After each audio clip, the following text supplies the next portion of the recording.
Welcome to Leicester Fan TV. Are you ready for the Fan Zone show? Thanks to our sponsors, ADT Taxis, Everards, Pukka Pies, Pink Car Leasing, Leicester Riders, Hollogram, The Fox's Arms, Peter's Pizzeria, and Hope Against Cancer. We want your views, we want your comments, so join us live. 5, 4, 3, 2, 1.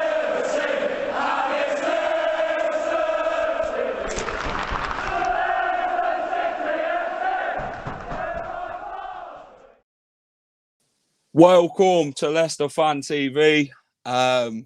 Shocking performance on Monday night. But we're going to move on to the next one. We've got Chris Reeve from Talk Norwich City coming on. Should be an exciting chat. He'll be talking about Man City versus Norwich 5-0 defeat. And we're going to preview this weekend's game. We're going to get an insight into the opposition. We're going to talk about former player James Maddison. We'll see what he thinks of his time at Norwich and Leicester. If you're watching now, join us in the debate. Get your comments in, get your likes in. Subscribe to Leicester Fan TV for me. Thank you to all the sponsors below. You know who you are. If you're watching on playback, we're live Monday, Wednesday, Thursday and Friday at 7:30. And on Sunday for the legendary Aftermath show at 9:30 in the morning. Beautiful. So, guys, let's get going. Let's bring Mark in. Hello, Mark. How are you? Hi, Jack. Good, mate. Thanks. Let's go and see if Delia Smith can go and find Chris then. Where are you? Where are you? Let's be having you. Come on. Well, let's see if we can find him, Mark. Let's be having you. Come on. Let's be having you. Come on. Let's be having you. Come on. Let's be having you. Welcome to the show, Chris. It's great having you on. Evening, let's talk about the weekend then, Chris. It wasn't the great for either side. I think we're still looking for our teams, aren't we, after them performances? Can we have to talk about that? Let's talk about the 6-0 Bournemouth win. Ignore Man City. What did you think to the performance then, Chris? Obviously losing 5-0 at the Etihad. Was it expected? Do you think you could have played better or... Definitely, yeah, we could have played better, of course. But to be honest with you, and I'm sure any Leicester fan with their head screwed on will realise that as a newly promoted side to be slapped with Liverpool on the first game of the season, followed by an away trip to the Etihad, followed, by the way, by Champions League chasing Leicester. It's a pretty real tough start for Norwich City. But look, a 5-0 defeat, in all honesty, I think there'll be better sides that get beat. Sorry, I think there'll be worse sides that get beaten even more than that this season. I think Norwich won't be the only people that get whipped at the Etihad. Their team is ridiculous, spending of over £1 billion now, which is ludicrous. And even the gap between Man City and Leicester is massive, right? And the David versus Goliath of Norwich versus Man City is just absolutely ridiculous. So, look, it's tough, but I'm confident the lads will bounce back. We've already had a very, very convincing win, as I mentioned, against Bournemouth. Both of our new signings, Christos Zolis and Josh Sargent, scoring 2 each. So we're going into this Leicester game, to be honest with you, full of confidence and with some wind in our sails. And I'm hoping that we can do some damage to you boys. Guys, smash a like for me on the stream. Subscribe if you haven't already. Go and check out Chris's stream at Talk Norwich City, where everything Norwich. If you're a neutral and you want to know everything about Norwich City, go and check it out.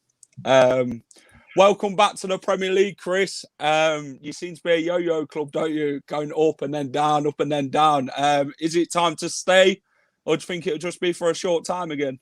Well, it'd be nice. It'd be nice, but boys, I'm gonna challenge you straight away. You know, there's this real stigma about being a yo-yo club. Let's talk about that. Norwich City, the only self-sustaining, family-run football club in the Premier League. Yeah, we don't have a billionaire. We don't have a millionaire owner. We don't have someone that can just inject cash. We lost 30 million because of the global pandemic. That's not been plugged by a millionaire owner. So our sale of Emi Buendia has literally kept the club afloat, right? So we're in a tough situation, and I feel like, again, to use the phrase, I think any Leicester fan or football fan with their head screwed on will be thinking, hang on a minute, you know what? Norwich are trying to do this right, okay? We're trying to play positive, productive, exciting football. We're not coming up to the Premier League, parking the bus, playing shithouse Brexit football. We're trying to play football the right way. Where, as I said, everything at Norwich is self-funded. The only way that we can progress and try and stay in the Premier League is a player sale. So yes, of course, there is a risk that we're going to go down. But I think this time, and maybe I've got my yellow and green glasses on a bit too bright tonight, but I am really optimistic. Our defence is so much stronger. We signed Ben Gibson from Burnley, who was flirting with the England setup. Dimitris Giannoulis, who was rumoured to go to Porto and Roma before signing for Norwich last season. So defensively, we've still got Max Aarons, we've still got Teemu Pukki, we've still got Todd Cantwell. So I am actually feeling quite confident. But as I say, this yo-yo club thing, it's a nonsense. People should respect Norwich for what they're trying to do. Yeah, Mark. There's only so many cookery books you can sell, though, isn't there? Absolutely, mate. Dealers down to our last peanuts. So give her credit where credit's due, boys. We're doing the best we can on a limited budget. Yep. Mark, what's our owners like at Leicester City? Give Chris an insight. Oh, you couldn't ask for anything better, really. I've been a fan. I mean, I'm 56 now. I've been a fan all my life. We've never had owners like we've had since Top and the governor took over. They've been absolutely fantastic. Some guys have been saying there, we get beers at games, we get flags, we get clappers, we get a pie, we get mince pies. But guys, that's not normal. That's not normal. No, it's not. And honestly, I promise you, I find it quite hard to compliment a team that play in blue and white, as I'm sure you can understand. I've got a ton of respect. I've got a ton of respect for Leicester because they're a proper football club trying to do things the right way. The owner, the relationship between your ownership and the fans is so special. And genuinely, I feel like we've got the best owners in the league. Yes, yours has got more money than ours. Yeah, okay, that's fantastic. And by the way, you guys are smashing it right now, and you should be super proud and really take a moment to be grateful for that, because where you've been, I know that you boys have been down there in the Championship for many years with us. But you've got proper owners, so I'm not blinded by that. I know how good your owners are, and and I'm sure you guys are super, super grateful for having them. And like yourselves, we've tried to do everything the right way. We've bought the right players at the right price. If the right money comes in for them, then they go. But the money's then reinvested in more quality. So it's pretty much like Norwich's run. Yeah. Cup draw tonight then, straight after the Arsenal-West Brom game. Can West Brom turn over Arsenal and make it worse for Mikel Arteta and Arsenal Fan TV? It remains to be seen. Chris, will you be looking forward to the draw tonight, and who would you like? Someone easy would be great. Someone really, really rubbish would be lovely, because I think Daniel Farke's really. I think German managers have got this thing about the cups. They really want to do well in the cups, and Daniel Farke has said multiple times that he wants Norwich to progress in the cup. We've got quite far under Daniel Farke, and we beat Tottenham last time. I'm sure people will remember that. Tim Krul with the penalty heroics at the new Spurs stadium. So look, I hope we progress. I hope we get someone absolutely rubbish at home so the lads don't have to travel. But in all honesty, the focus for me is and always has been the league. I just hope we do everything we can to survive. Mark, last game in the Premier League then for Leicester. It wasn't the greatest of games going to the London Stadium on Monday night, getting a right hammering of 4-1. Jose Perez getting sent off, and Mikel Antonio the tank running all the way through us, Mark. They just cut us apart, didn't they? We looked rather shaky from the start. After 20 minutes, I think Cags and Amati had crewed up over 100 passes, but they were to each other. And the final ball was just going nowhere apart from straight to a West Ham player. It was painful to watch. Yeah. Chris, travelling to the Etihad then, your formation, was set up the correct way, wasn't it, to defend to Man City? Or would you have put 11 on the line just to keep it 0-0? I would have played 3 or 4 goalkeepers if I could. And even then, I still think they would have found the postage stamp. It's an impossible task. I mean, I've heard conflicting opinions going into coming up against Man City. What do you do? I spoke to Carl Walker, Sky Sports presenter, ahead of the game, and he said to me, "Look, come at Man City," and that's what we did when we famously beat them last time in the Premier League. We came at them, we went at them, we managed to beat them 3-2, an iconic Premier League win. And that's because we went for it. And to be honest with you, we went to the Etihad. I'm not sure we were set up to actually try and win the game. And actually, to be honest with you, I think we kind of surrendered, actually, if I'm honest. And it was very disappointing. I thought there was a couple of personnel in there that I probably wouldn't have started. However, I don't think Daniel Farke targeted that game at all. Going into the season, he's going to be looking now at this Leicester game. To pick up points, to go for that win, to really go for that win, and also the Watford game, the Arsenal game that we've got coming up as well. So these next 3 are good for us, and we should fingers crossed be able to get some points on the board soon. Yeah. Team selection, and Chris, who do you play, and what formation are we looking at playing on Saturday against Leicester? Well, look, it's again Daniel Farke, right?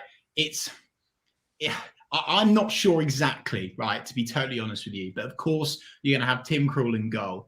The left back position at the moment is debatable. You could have Dimitris Giannoulis there. We could potentially play Brandon Williams, our new signing on loan from Manchester United. On the right-hand side, as wing backs, you're going to have Max Aarons and obviously Dimitris Giannoulis on the other side. Ben Gibson will probably start with Grant Hanley. Of course, former Newcastle player. He'll be there, centre back. In front of those guys, I'm not sure how the midfield will be set up against Leicester. We could play an extra player higher up the pitch. They could play with 2 central defensive midfielders. Kenny McLean is now back fit, Scottish international, very much the engine room for Norwich City. Great performance against Bournemouth in the Cup. But beside him, you're probably going to have Pierre-Lise Malou, who he signed from Nice, who is a real Rolls-Royce of a midfielder, has impressed since he's come in. But further forwards, there's options there. Milo Rashica, who we signed from Werder Bremen in the transfer window, he'll probably start out on the right-hand side. Zolis is absolutely blew Bournemouth to pieces. He could make his first Premier League start at the weekend out on the left, but he might start Todd Cantwell there and play Dowell in the middle with Pukki up top, or he might play Josh Sargent. For me, though, I certainly hope we play the new boys and go for it, because as we saw with West Ham, with all the love and respect in the world, boys, I think if we can press you high up the pitch, cause problems. I know that you guys are particularly weak from set pieces at the moment. So if we can try and press you boys as hard and as fast as possible from the off, I think we'll have a chance. When Norwich City really do struggle, though, is if we go a goal down, I'm not sure yet whether we've got the bottle to bounce back from that. So I really, really do hope, much to the detriment of you boys, that we get that first goal and try and cling on for dear life, because I really... Do you know what? I just remember that it wasn't the last time. Of course, the last time we played at Carrow, Jamal Lewis scored in a 1-0 win. Great hit, rained very heavily that day. I felt like Leicester were off colour that day, and it was very rare that you were, actually, to be honest with you. But before that, Jamie Vardy tore us apart for fun. So, look, if we can nullify him, fingers crossed James Maddison doesn't start, because if James Maddison starts for Leicester, he scores against his former club. You know the rules; it'll always happen. So that's my thoughts in terms of personnel, boys. Mark, team selection then. Who comes in for the Norwich game and who comes out? I mean, Vestergaard should be fit, shouldn't he, for the weekend? I thought so. Right, Bertrand, Castagna, Ricardo right wing. Obviously Tillemans and Ndidi midfield partnership with Barnes. Does Maddison play, or does it go Daka and Vardy? I mean, Brendan Rodgers ain't really a man's player 2 up front, is he? He seems to put Vardy up front on his own. I just think Vardy needs that help and support, doesn't he, Mark? Yeah, I'd go for a back 3 against Norwich. I'd go with Vestergaard, Bertrand, Sunshu. Then I'd go. I'd bring KDH in, Kieran Dewsbury Hall. Instead of Maddison, you'd be relieved to know, Chris. Is Johnny Evans injured still, boys? Yeah. I'd bring some air in the midfield with Ndidi and Barnes on the other side, and I'd play Daka and Vardy up front. I mean, we could push Tillemans forward and play Samara and. Tillemans playing in behind Vardy. Daka and Vardy. Player watch then. Who's Norwich's ideal player who Leicester need to look out for then, Chris? So, well, look, if Zolis starts, if Christos Zolis starts, you need to be very careful because he's fiery, very fiery, very lively, aggressive, really, really forward thinking, really, really aggressive on the ball, meaning he's not a sideways merchant. He'll really bring the game to Leicester. So he would be definitely one to watch for you guys. But look, there's quite a few new personnel, and I've spoken about them already that you need to be aware of. And if you allow Max Aarons on the right and Dimitris Giannoulis, our wing backs, to get forwards, if we're getting crosses into the box, that's going to be a problem for you. I think Pierre-Lise Malou's not afraid to take a long shot, so make sure you stop him. If you stop our central defensive midfielders, collecting the ball and bringing it back into the engine again of this Norwich City side, that will be good. And of course, you've always got to watch out for Teemu Pukki. He scored against Leicester at your gaff last time, so you know how dangerous he is. So there's a few players in there that you boys need to watch. But I guess what I would perhaps comfort you with is we're playing you off the back of a 3-0 loss to Liverpool, a 5-0 loss to Man City. So the Premier League confidence, I guess, might not be there. Norwich have also had 2 less pre-season games due to COVID. We had to call off 2 games. So that might be affecting these star players that I'm mentioning here. Yeah. Mark, who does Norwich need to look out for? Obviously, Jamie Vardy will be a threat, wouldn't he? Patson Daka, if he plays. Yeah, lightning quick. Yuri Tillemans will end through balls. Harvey Barnes likes to run it defenders. I mean, if Ricardo's on that right wing, he's going to want to push them wing backs like never before. You've also got a couple of dark horses, haven't you? If KDH is playing, he's proved that he can be as quick as Barnes and just as deadly. So, but I'd definitely say Tillemans and Daka. Tillemans and Daka, okay. Yeah. Let's move on and talk about this man, James Maddison, former Norwich City centre attacking midfielder. And now he's at Leicester City. Chris, tell us about James Maddison at Norwich. How did he fit in and how did he actually do? Top player, saved our bacon. We had a really average season in the Championship. I think it might have been Daniel Farke's first or second season. Can't quite remember now. You'll have to forgive me. We signed James Maddison, obviously, before that under Alex Neil. We sent him out on loan to Aberdeen. And I was angry about it. I knew he was ready. He's just such a good talent. But anyway, it did him some good. He came back to Norwich and he was definitely our star player. We were mid-table really all season. It was such an average season. But, Manners was the shining light. And the club was in not a bad way, but the club was on the edge financially. It was very, very fragile at that stage. And thanks to Madders having that incredible season and you boys coughing up the right amount of money for him, it's, something that, I personally will always hold Leicester in high regard because of that, but I'll also hold James Maddison in high regard because of that. An exceptional free kick taker. He can turn a game on its head, twists, turns. You boys have seen it, of course. He's been off colour. I'm aware of the fact that he's had an injury, though, for you guys, which I think he's probably still getting over, if I'm really honest with you. Yeah. So, look, I've got a ton of respect for James Maddison. He's such a nice guy, and I think sometimes the world needs a little bit more of that, right? We see a lot of boring people in football, full stop. And I love these personalities. I love Jose Mourinho's. I love Paul Pogba. I love these players with big personalities, and they've got something about them. And I like about that. I like that about James Maddison. He's got that confidence going on, arrogance, and I as I say, I really like him as a bloke. I definitely like him as a player. And I'm really thankful you boys have got him. But I must say, I really hope you sell him. I really hope you sell him because sell-on fee. We'll get the sell-on fee. and I kind of wish you'd done it earlier so we could have actually spent that sell-on fee in this window. But yeah, no, James Maddison, top player, and I wish him all the best. I really do. Mark, James Maddison.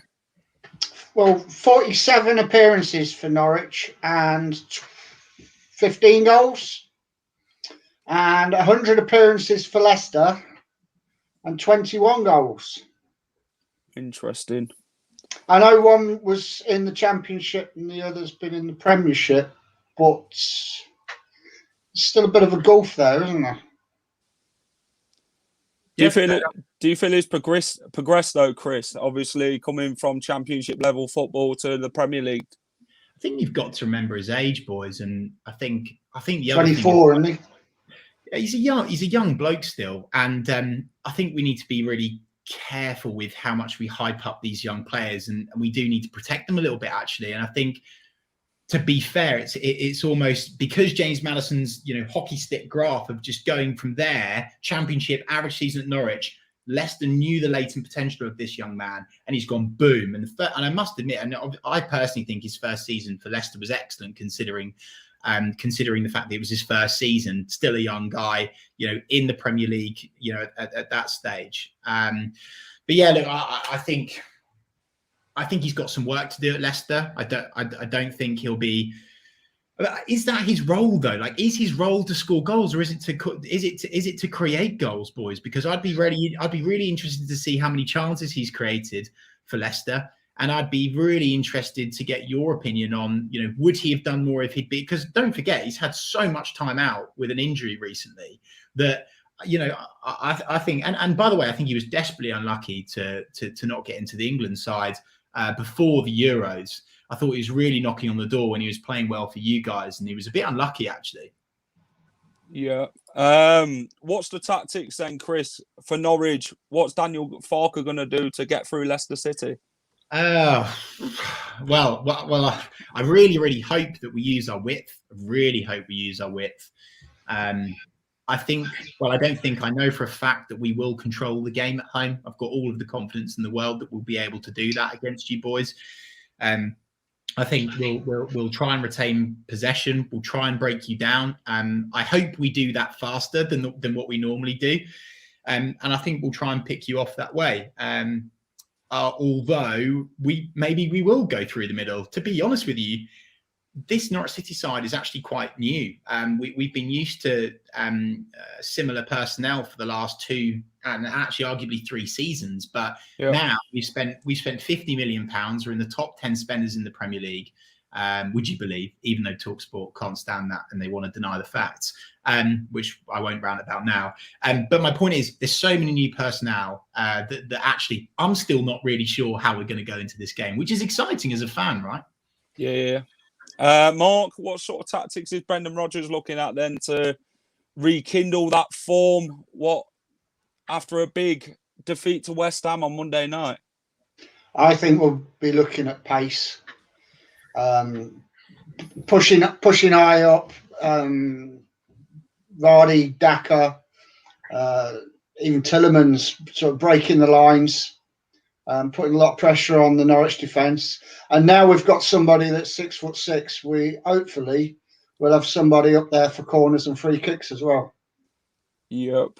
Please don't do that, because we're still zonal marking. Can you not do that, please? Transfer business then, Chris. Obviously, you guys have brought in Rashika, Billy Gilmore, Brandon Williams from Manchester United on loan, and others as well. What's business been like, obviously, this window from a Norwich perspective? Yeah, good. Actually, it started off quite slow and we were sweating, and then all of a sudden it kind of happened quite fast, and we're still expecting to see, or hoping and expecting. And Daniel Farke has said that he would still like to sign 2 more players, a central defensive midfielder and a centre-back as well, to really bolster us at the back. At the moment, Norwich have got a cracking starting 11, but I'm not sure we've got enough quality as a plan B at the moment. So Look, I'm very, very content with what we've done, but I would definitely be a lot more optimistic once we've signed these two other players that we keep talking about. But look, Norwich have spent 4 times more money this season than we have in the last 4 seasons combined. £50 million for City as a self-funded football club is actually unheard of for us. So I don't think fans can argue. I certainly don't think you can say that Norwich haven't given it a go this time around, because we spent some decent money. I expect to see improvements, and I think we will see improvements. Losing Buendia then, Chris, do you feel it's going to affect quite a lot of how Norwich play compared to how they played in the Championship, and that the way they take the game to teams and the way he effectively scored quite a lot of goals on that last season? Why did you have to mention Emmy? I'm still not over Emmy. Look, there's no denying it that he was an absolutely exceptional player for us in both of our Championship seasons. He was up there when we were in the Premier League last time out. He was up there with Kevin De Bruyne in terms of most chances created. And considering we went down without a fight, let's be honest, last time we were in the Premier League, that's pretty impressive. Now, the worrying thing for Norwich City, which is why we've had to change our system, which is why I actually can't tell you how we're going to go at this game against Leicester at home, is because we're going to need to change it. Because 80% of Norwich's goals last season came through Emi Buendia. When Emi Buendia didn't play, Timu Pukki really struggled to score. So, look, there's a lot of change in this Norwich City setup. It's a massive, massive miss, of course. But let's be real. Norwich need to sell players like Emi. As much as it hurts us, that's the reality. That's the brutal truth. And we can't afford to break our wage structure, keep players. If we go down, it will just completely capitulate our football club financially. So, yeah, it's a massive loss for us, but I think that we've recruited well. I'm very optimistic that Rashica and Zolis will be able to do as much damage, but actually from a different area of the pitch. Of course, in the middle of the park, Emi Buendia was just taking players for fun last season. I think he actually did it. I think he set up the goal against Leicester away last time out for Timu Pukki to finish. I think he tackled the Leicester player and then fed it through to Timu. Yeah. So, yeah, it's a loss. Am I over it? No. Do I wish it didn't happen? But I think we'll be okay. Let's talk about players then with a foot in both camps. Obviously, you guys have had Dion Dublin, Ewan Roberts, Darren Eady. Forgot about Dion. Yeah. How did them guys get on, like, from a Norwich perspective? Did you enjoy watching them, or? Dion was my favourite player. Dion Dublin's my favourite Norwich player of all time. Wears his heart on his sleeve, proper leader, genuine good bloke, top man, played for us everywhere. Midfield, defence, centre forwards, Terry Butcher style bandage around the forehead on multiple occasions, and he really led. And to be honest with you, he joined us in a real dismal time for Norwich City. Dion Dublin, under the late Glenn Road, God bless his soul. He came in. We had loads of loan players, and he tried to do everything he can to keep us up. So Dion, love Dion. We've interviewed Darren Eady on Talk Norwich City. We've done a fantastic podcast. Go and watch that, by the way, Leicester fans. I know that you'll enjoy that. He opens up about his mental health challenges, and of course, he's a player that's played for Leicester too. He actually shares a very interesting story about Leicester City as well in that. Ewan Roberts is another one, great striker for us, brilliant striker, better striker probably for Leicester potentially as well. I can't quite remember the goal tally for Leicester in the end. So yeah, there's plenty of players. Ricky Delat, do you remember him? He was rubbish for us. He was rubbish for us, but of course he was all right for you. And then obviously James Maddison. Of course. Darren Eady was injured quite a bit though when he came to Leicester, wasn't he? Yeah, he was. Predictions for Norwich then, Chris, for this season. Where would you like to finish? How much would you spend to actually get 17th place this season? Put your money where your mouth is.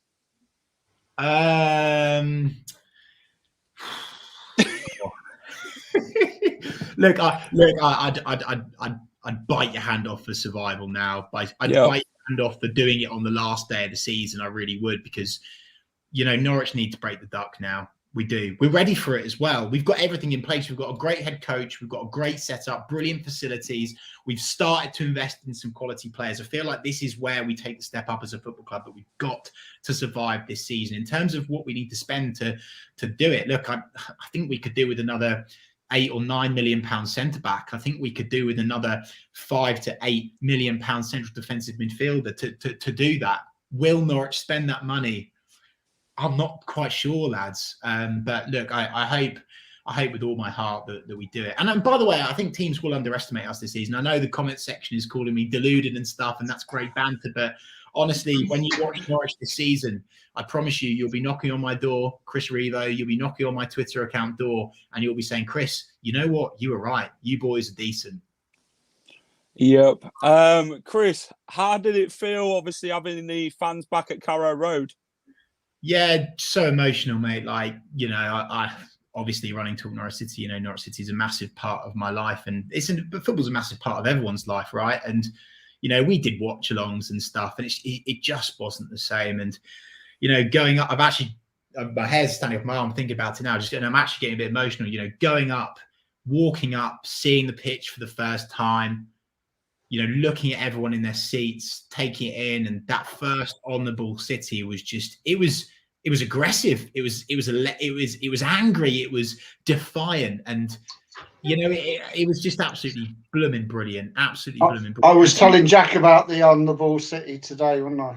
Yeah, you'll be hearing that loud and proud on Saturday, boys. Oldest man in football. Yep. Last question for you then, Chris. Score prediction then. Do you know, I would take a draw right now. Yeah. My head is saying 2-2. I think You've been talking to Jamie. Jamie's talked me into it. Jamie's talked me into a Desmond 2-2. Look, I think at the moment, right, you boys aren't defensively sound. I think you've got some problems there. But I also do think Norwich are fragile. I still think Norwich are getting up to speed. And obviously, you boys have got such good quality in midfield and going forward. So my head says 2-2. But I don't know why I said this on our channel, but I've just got this feeling it's going to be 3 or 4-2 to Norwich. I don't know why. But this is where maybe I am completely deluded and I need to take off my yellow glasses. But I've just got a feeling that it's going to click for Norwich on Saturday. Yeah. I mean, if you're down in the dumps at half-time, you'll be listening to something like this. Where are you? Where are you? Let's be having you! Come on! Completely sober. Hopefully. I mean, bring it back. I'm up for it. 12 man. Right then, Chris. I think people think Norwich fans are embarrassed by that. I think maybe a small pocket. I think it's great. I think it shows personality. I think it shows passion. I think it shows character. And that's what a good owner's all about. Yeah. Chris, where can everyone find you then? Neutral supporters and just football fans in general. At Talk Norwich City is our social media handle everywhere. Talk Norwich City on YouTube. Go and check us out. It's going to be a roller coaster of a ride for Norwich fans this season. So if you want to come and have a laugh at a team, you know, battling for survival, go and subscribe to us on there. My personal Twitter account is @Chris Revo. I try and keep things positive and kind and friendly, but always up for a bit of friendly banter. So go and follow me on there. Great. You've been a great guest, Chris, from an opposition fan, and it's been great having you on. Hopefully, we'll see you again for the prediction show later on in the season on a Thursday night. And hopefully, I'm rubbing it in that we've beaten you. Get him off. I don't even have to know. I don't even. I'm just saying. We tend to do well against teams in blue and white. A decade of dominance, but maybe less than that. Thanks for coming on, Chris. It's been a pleasure, mate. Chris. Top Cheers. Bye-bye. That was Chris Mark. Fantastic opposition view on Norwich City. Great boy as well. Great chat. Delia Smith's going to have a lot to say, isn't she, Marco? If Norwich are down in the dumps at half-time, she'll want to lift them up. I think she's probably been banned from going on the pitch, to be fair. Yeah. Guys, if you're still watching, get your score predictions in. Smash a like for us, guys. If you're still joining us, subscribe to Leicester Fan TV if you're new tonight and enjoy football in general. Go and follow us on Instagram, Twitter, Facebook, Snapchat, Instagram. Also, we do a few TikToks. You can go and see Phil rocking in his chair, and just being a lad. Mark, what is your score prediction then for the weekend? 3-1. 3-1. Goal To us, scorers? obviously. I think Daka's going to get his maiden goal. I think Vardy's going to steal one, and I'd like to see KDH get one. Yep. There's a few competitions on Leicester Fan TV. Predict the first goal scorer and the correct final score, and win 2 pizzas from our friends at Pizzeria. Go and check it out. Go and get your score predictions in. Go and get your first goal scorer. Will it be Harvey Barnes or will it be Jamie Vardy? Time will tell. We've also got another competition. What minute will Leicester score their first goal? Mark, any ideas? 17th. 17th minute. Okay. I'll be taking you on a trip to the Chippy if Twip. you win. Twip. Yeah, you can win yourself and a friend a £20 voucher from Pukka Pies to go and treat yourself on a nice chippy if Leicester City win.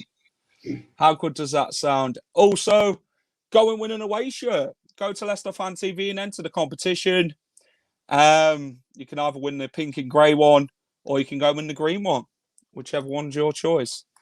What is coming up this week on Leicester Fan TV? So you've got the Thursday night show with me and Tom tomorrow at 7:30 for the Premier League predictions show with guest former Leicester City player Jordan Stewart.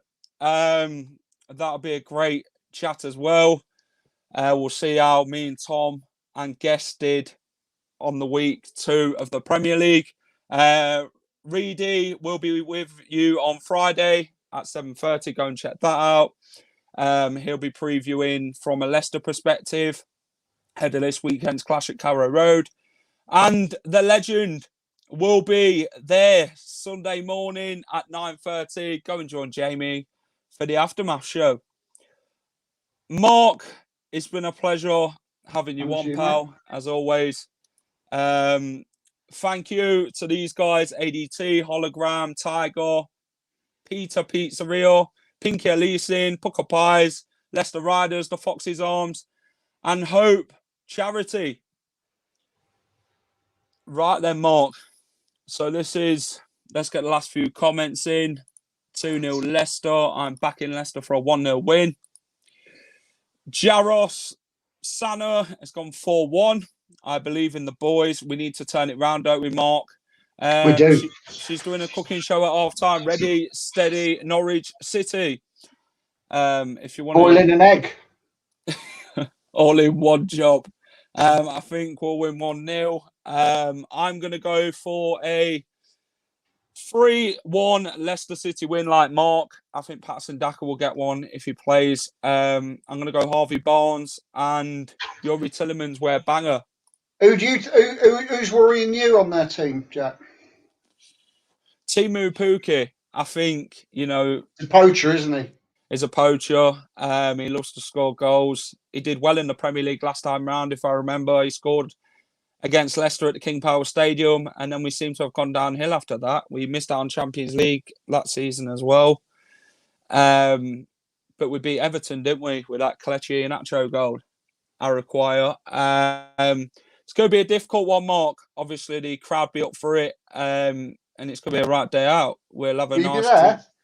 Yeah, of course. Me and Mark be there. Join us at Leicester Fan TV on Saturday as Norwich City take on our Foxes from the East Midlands, Leicester City.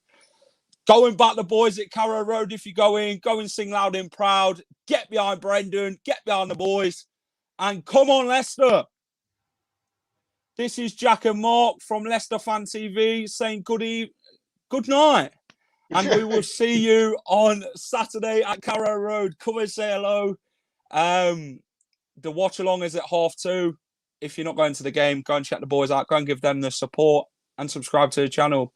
Massively appreciated. Smash a like before I go, guys. Subscribe to Leicester Fan TV if you haven't already. We will love you forever. Let's get to that 8K before Christmas. It'd be a great Christmas present for the channel.